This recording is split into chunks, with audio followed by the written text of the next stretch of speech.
In this video, I will be matchmaking potential UFC fights for 2024 and 2025. This won't be including already scheduled bouts. Let me know your thoughts in the comments. Starting off with Justin Gaethje versus Alexander Volkanovski. This exciting lightweight fight is a good way to get both fighters who are coming off of brutal losses back in the top contender mix. Alex has discussed his interest in fighting a top lightweight whilst he waits for a rematch against Ilya. Look, for me right now, what excites me, so it's the things that excite me. In featherweight, it's just the belt. Obviously, the rematch and the belt, right? That's big. And then, to be honest, exciting big fight.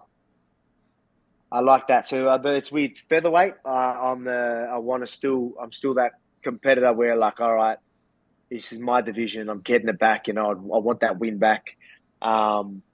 Things like that. So it's going to be there. But then lightweight, it's like, let's have some fun while we're waiting. Because I think they're probably going to do Max and Ilya. And I'm in a position now where if they do that and they want me to fight bloody March or something, or April, I was like, oh, well, all right, I'm going to fight lightweight. Give me an exciting fight. So that's still exciting. Alex has already proven that he can hang with the lightweights after his first fight with Islam Makhachev, making this a competitive fight. A Gaethje win could lead to a #1 contender fight, and a win for Alex could lead to a championship rematch against Ilya. Colby Covington versus Garry. With a tough win over Michael Page, Garry is in a tough position for his next opponent. He doesn't quite look ready for guys like Shavkat, Della, Maddalena, and Usman. Colby Covington is a great challenge to test Garry's wrestling ability, and it will boost him from 7th to 4th in the rankings. Not many fights currently make sense for Colby after his loss to Leon Edwards, but Garry has made it clear that he wants this fight and is making it personal with his trash talk. Colby's a piece of and I'd love to absolutely flatline him and take him out of this division forever. I think the nonsense that he's talked, he's a joker, he's a clown, no one takes him seriously. And he's not that good of a fighter. He's got great wrestling, but the rest of his skill set, it isn't up to par. And there's better fighters that deserve that number, and I'm going to take him out. I'm going to retire him. Yeah, and I want to hit him so hard that he never speaks again. If the trash talk, potential to end Garry's undefeated record, and the fact that Garry has quickly become one of the biggest stars in the division isn't enough motivation to get Colby back in the octagon, then I don't know what is. Plus, the press conferences for this fight would be legendary. Stephen Thompson versus Michael Page.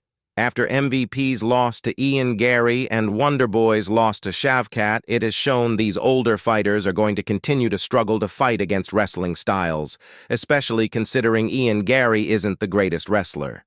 This fight is almost a lock to be the fight of the night, as both fighters will most certainly keep the fight on their feet. Both fighters have beat Kevin Holland quite convincingly, and both have karate stances that will make for an entertaining battle.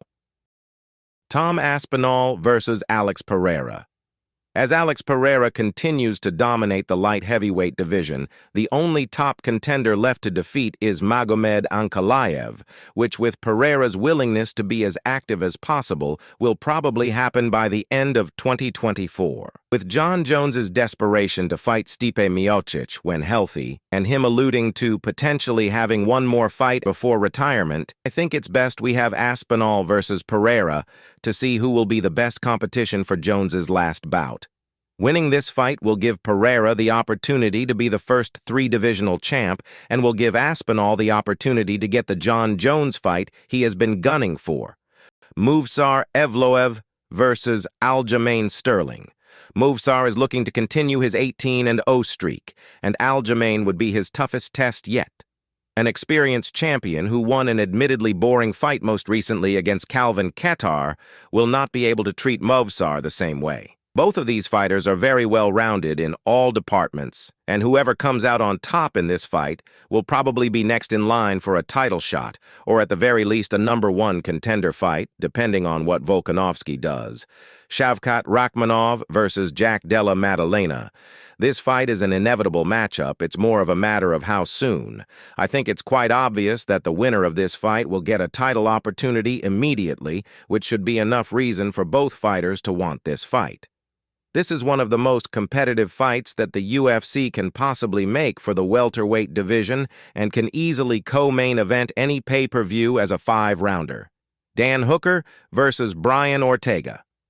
With Brian Ortega struggling to make weight at featherweight and looking to move up to lightweight, Dan Hooker would be a good introduction to do so.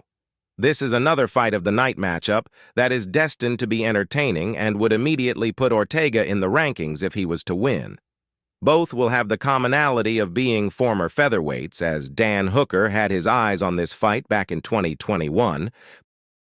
Please like and subscribe if you enjoyed this video, and let me know if you want to see more of my thoughts on potential matchups, and let me know if you agree or have any of your own in the comments.